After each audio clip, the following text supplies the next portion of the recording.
Right, welcome guys. Nate here from Protoculture for Sonic Academy. Let's kick off this series of tech tips on how to layer sounds.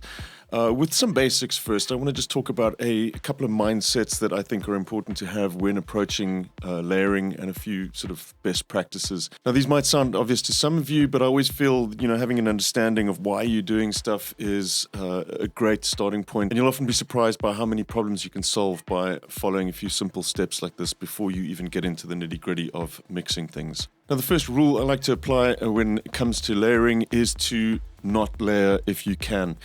If you can solve an issue that you have with the sound at the sound design phase, and I do understand that layering is part of sound design, but if you can, with a single tool, make the sound the way that you want it, it's almost always better to do so that way as you're cutting out so many different issues that might crop up at the mixing phase later on down the line. So if the sound is not bright enough, for example, and you can fix that by adding in a noise oscillator, a little bit of noise on top, or something like that using a single tool, I'd always go down that route first before trying to layer stuff. But there are times that you are going to want to explore layering sounds together.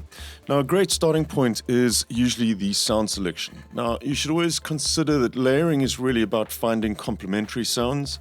You're not looking for sounds that are the same. There's not much point to combining two like that. They're not adding to each other in any way.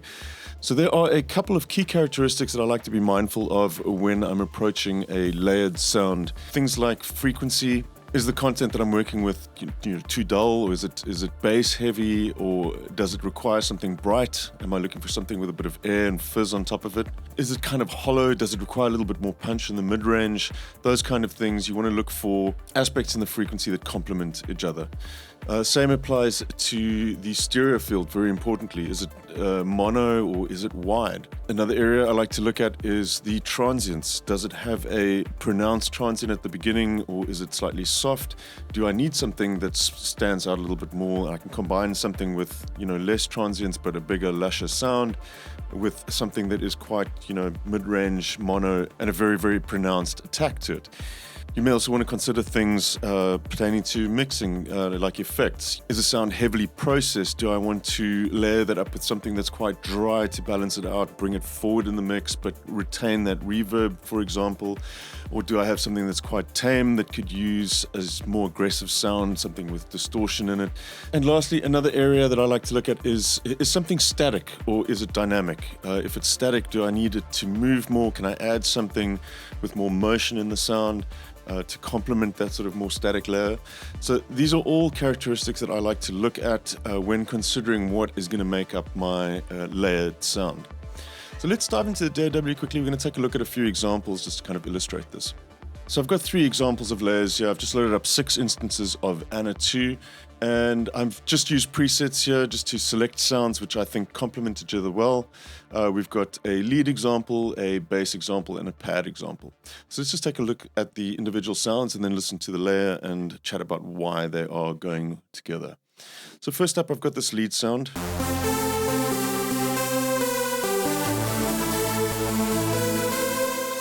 Super saw style lead, nice and fizzy, a lot of top end, quite thick, detuned. One area that I find this lacking is the attack. There is a little bit of it there, but especially when you start playing chords, that attack doesn't really stand out. They kind of bleed into one another. It's also very, very wide, this as well. So for me, picking something like this lead,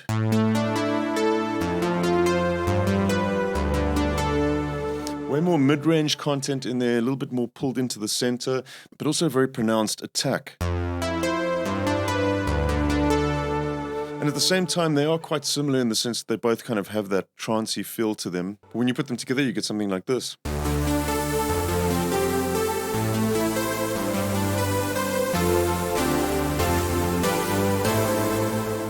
So for me, that's ticking a lot of boxes now. We've got that sort of more pronounced, plucky attack. We've still got the big stereo-sounding super saws in the background there, and the combination of the two really kind of works for me in this case. Let's move on to a bass example now. Let's take a listen to this one first. Nice and punchy, lots of low end there, but very, very mono, very much in the center. It's a mono bass sound, this. So the ideal way to pair this up for me is to take something really stereo to complement this. So we've got this one here. This one's got that nice stereo feel. It's got quite a bit of resonance in the filter as well, which I really like. I like the character of that. It's also kind of detuned sort of sound to it as well. I do find it a little bit thin in the low end though. So that for me is an ideal pairing to compare the slightly thinner one with the sort of weighted mono feel of the other bass. And we'll stick these together and we get something like this.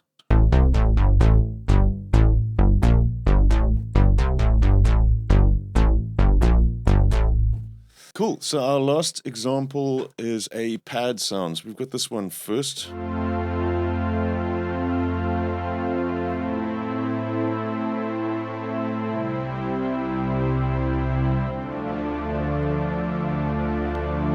So quite nice, warm, typical synth strings, just detuned saw waves this and filtered down, so quite mellow, quite dark. The way that I would want to change this up is to add a little bit of movement to this. Pads are an ideal sound to add sort of motion, flowing kind of dynamics to sound. It's also lacking in the top end as well, so I may want to add something with a little bit of fizz on top of it. If we add in a sound like this,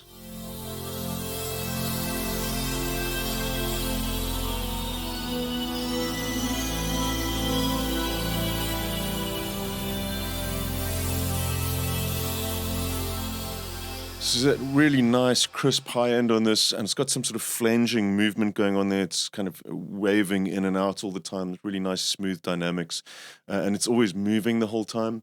We can add those two together and you end up with a sound like this.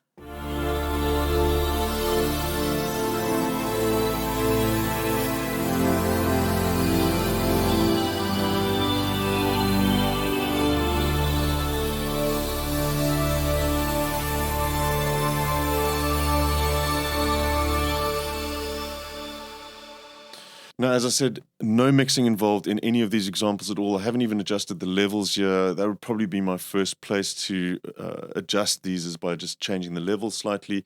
But you can get some pretty convincing results and get halfway to where you need to be by just making the correct sound selection when it comes to putting together a layer. Make it a conscious decision, think about what you're doing and have a reason to do it, and you'll solve yourself a lot of problems in the long run. Cool. I'll catch you guys in the next video. See you then. Cheers.